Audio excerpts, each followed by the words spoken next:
मैं आपको प्रधानमंत्री के रूप में आखिरी बात संबोधित कर रहा हूं। ভারতের সাবেক প্রধানমন্ত্রী ও দেশটির প্রধান বিরোধী দল কংগ্রেসের প্রবীণ নেতা মনমোহন সিং মারা গেছেন।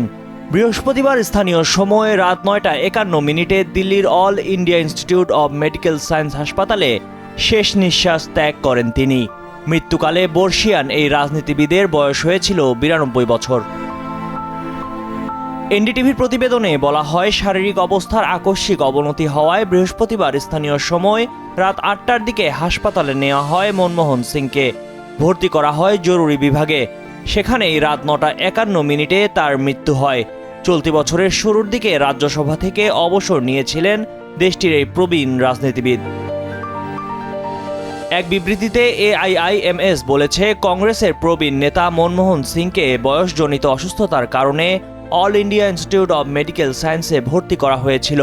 বৃহস্পতিবার হঠাৎ করে নিজ বাড়িতে অজ্ঞান হয়ে যান তিনি। হাসপাতালে আনার পর চিকিৎসকদের প্রচেষ্টা সত্ত্বেও তার চেতনা ফেরানো যায়নি। হাসপাতালের চিকিৎসকরা রাত 9:51 তাকে মৃত ঘোষণা করেন।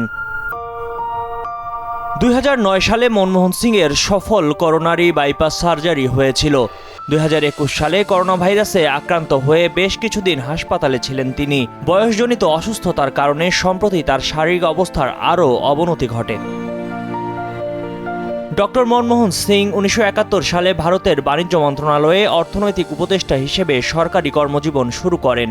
1991 থেকে 1996 সাল পর্যন্ত তিনি ভারতের অর্থমন্ত্রী হিসেবে দায়িত্ব পালন করেন। তার নেতৃত্বে দেশটির অর্থনৈতিক সংস্কারের এক নতুন অধ্যায় সূচিত হয়। 2014 সালে ভারতের 14তম প্রধানমন্ত্রী হিসেবে দায়িত্ব নেওয়া মনমোহন সিং কংগ্রেস নেতৃত্বাধীন জোটের প্রধানমন্ত্রী হিসেবে টানা 2 মেয়াদে দায়িত্ব পালন করেন। তার নেতৃত্বে কংগ্রেস গুরুত্বপূর্ণ রাজনৈতিক ও অর্থনৈতিক সিদ্ধান্ত গ্রহণ করে। 92 বছর বয়সে এই প্রবীণ নেতার মৃত্যুতে ভারতের রাজনৈতিক অঙ্গনে শোকের ছায়া নেমে এসেছে।